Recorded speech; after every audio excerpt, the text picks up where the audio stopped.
Olá pessoal, sejam mais uma vez bem-vindos e vamos dar continuidade na construção do maior rito do Código de Processo Penal brasileiro, o rito comum ordinário. Já tratamos do inquérito policial, já tratamos do início do processo, falamos de jurisdição e competência, falamos de ação penal, certo? E falamos inclusive das atribuições do órgão ministerial, do Ministério Público, e automaticamente as hipóteses que ele tinha entre requerer o arquivamento ou determinar, de acordo com o momento do STF, requerer diligências ou oferecer a denúncia. Lembrando que na ação penal pública, a denúncia e o MP são os nomes que nós utilizamos, autor e réu, denúncia, Ministério Público, e na ação penal privada nós temos o querelante e o querelado e temos a queixa-crime através de um advogado. Pessoal, na nossa última aula, o Ministério Público ofereceu a denúncia e encaminhou essa denúncia para o magistrado da causa. Este magistrado vai pegar esta exordial acusatória, seja ela denúncia ou seja ela queixa, e vai poder tomar dois tipos de atitudes. A primeira atitude está prevista no artigo 395 do Código de Processo Penal, aonde o juiz vai dizer se ele rejeita liminarmente aquela denúncia. Professor, mas quando que um juiz rejeitaria liminarmente uma denúncia ou uma queixa? Primeiro, inépcia da inicial, certo? Inépcia da inicial, uma petição inepta, já vou explicar. Falta de pressuposto ou condição de agir, ou ausência de justa causa. Se o juiz encontrar qualquer um desses elementos na denúncia ou na queixa, ele diz: rejeito liminarmente a denúncia. Ele para o procedimento por ali. Tá, professor, mas e o que seria uma inépcia da inicial?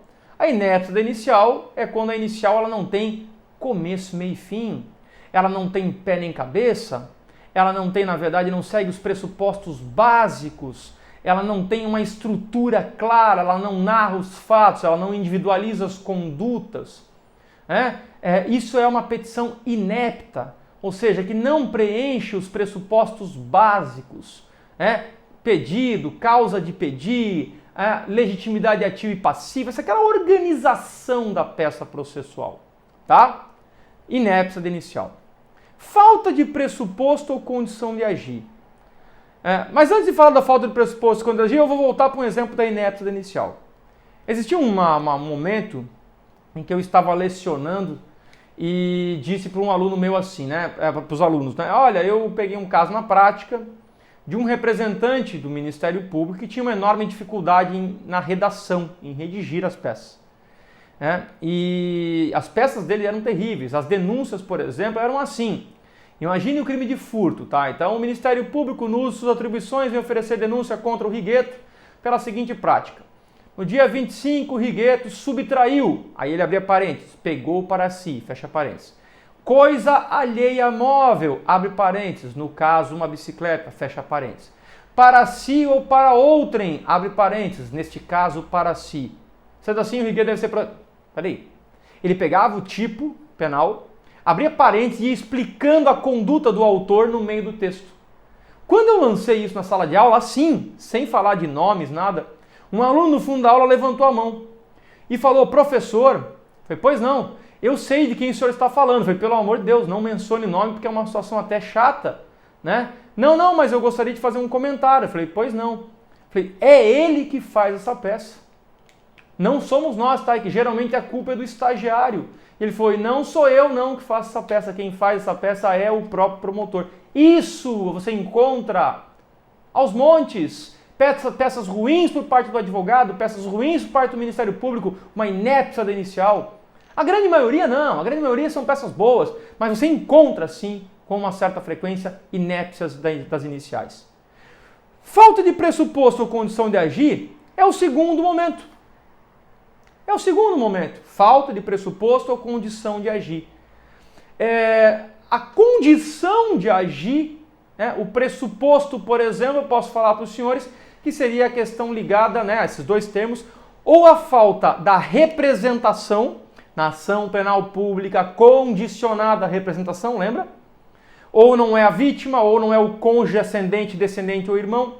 Na ação penal privada, ou não é o querelante, ou não é o cônjuge, ascendente, descendente ou irmão. Ou ainda, certo, a troca de titularidades. Um promotor oferecendo uma denúncia num crime contra a honra. Um advogado oferecendo uma queixa num crime de ação penal pública incondicionada. Tá? Quando há essa falha, falta um pressuposto ou falta uma condição de agir, o juiz já mata a denúncia ou a queixa ali. E terceiro, falta de justa causa.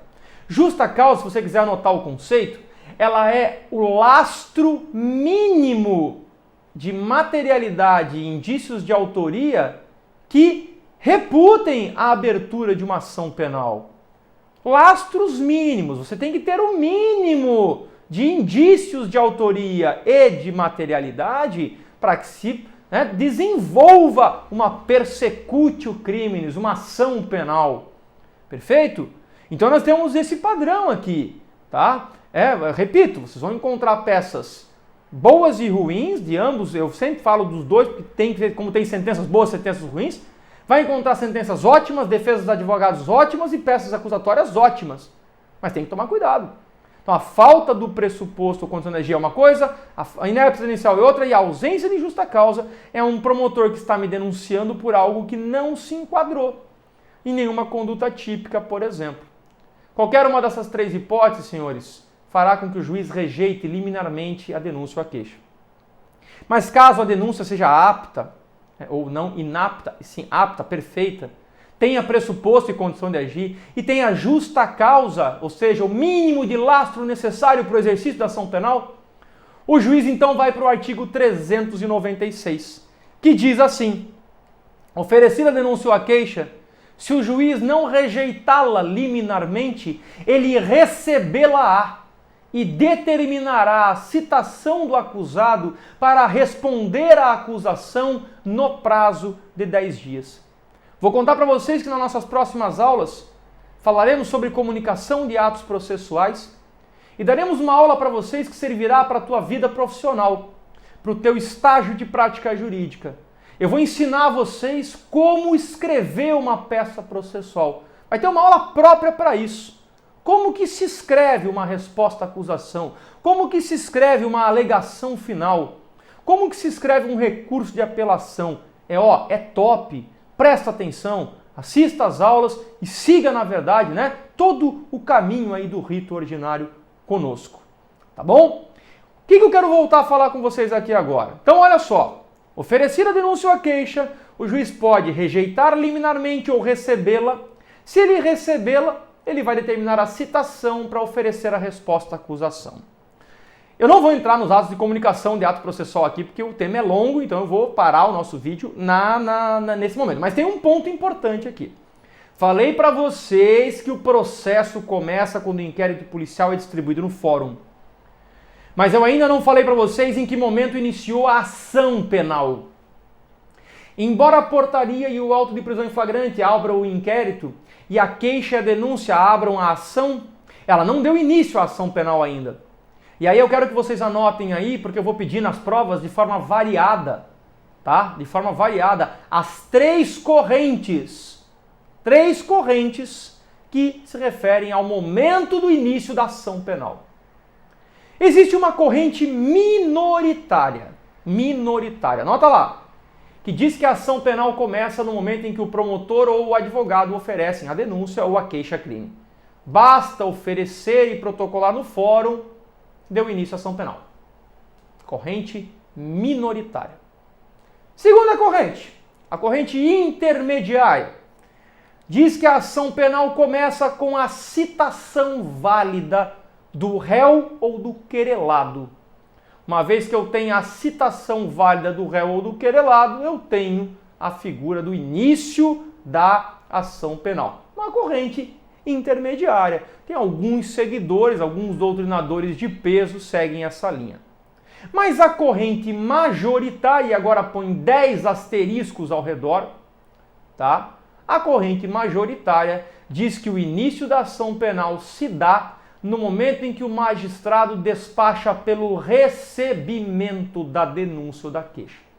Quando ele pega a tua denúncia e vê que não se enquadra na inépcia, nem na falta de pressuposto ou condição de agir, nem na ausência de justa causa, 396A, o juiz, oferecer a denúncia ou a queixa, se o juiz não rejeitá-la liminarmente, ele recebê-la-á. Neste momento, ele está dando início à ação penal. É a corrente majoritária. Uma vez iniciada, não tenho mais como parar. E vocês vão ver que essa corrente tem fundamento. Embora doutrinadores consideráveis levem em consideração, sustentem a citação válida, eu discordo, eu não sigo essa linha também. Eu sigo a linha do recebimento da denúncia como um impacto inicial da ação penal. Processo, conjunto de atos concatenados que visa formar a convicção do magistrado, começa lá na delegacia, no inquérito, quando o inquérito é distribuído no fórum. O procedimento administrativo chega no fórum e vira processo. Esse processo pode não virar ação penal. Se for recebido pelo juiz, poderá sim virar ação penal. E dali para frente o juiz então determina a citação do acusado, que aí vem citação, intimação, notificação, que são as comunicações dos atos processuais, para que no prazo de 10 dias ele ofereça a primeira defesa escrita privativa de advogado chamada resposta à acusação. A resposta à acusação tem fundamento no artigo 396, que é o comando, e o 396A. E eu vou mostrar para vocês, para finalizar nossa primeira parte aqui, que seguindo um princípio chamado princípio da igualdade processual ou da paridade de armas, se o promotor puder rolar até 8 testemunhas no rito ordinário na denúncia, o advogado pode rolar até 8 testemunhas na resposta à acusação. Se o promotor puder rolar até 8 testemunhas por fato e por réu, o advogado pode rolar 8 testemunhas por fato e por réu. Fechou até aqui? Então nós estamos dando um passo a mais no rito comum ordinário, tá? Eu espero que vocês estejam compreendendo corretamente o nosso evoluir do maior rito do Código de Processo Penal. E no nosso próximo encontro nós vamos destrinchar os atos, as comunicações dos atos processuais e mais adiante eu vou dar de brinde para vocês, porque não faz parte da nossa disciplina, é parte do estágio, mas eu sei que ajuda vocês, certo? Então eu vou dar de brinde para vocês aqui, tá? Uma aula de como escrever uma peça processual, tá bom? Um abraço a todos, bons estudos e até o nosso próximo encontro.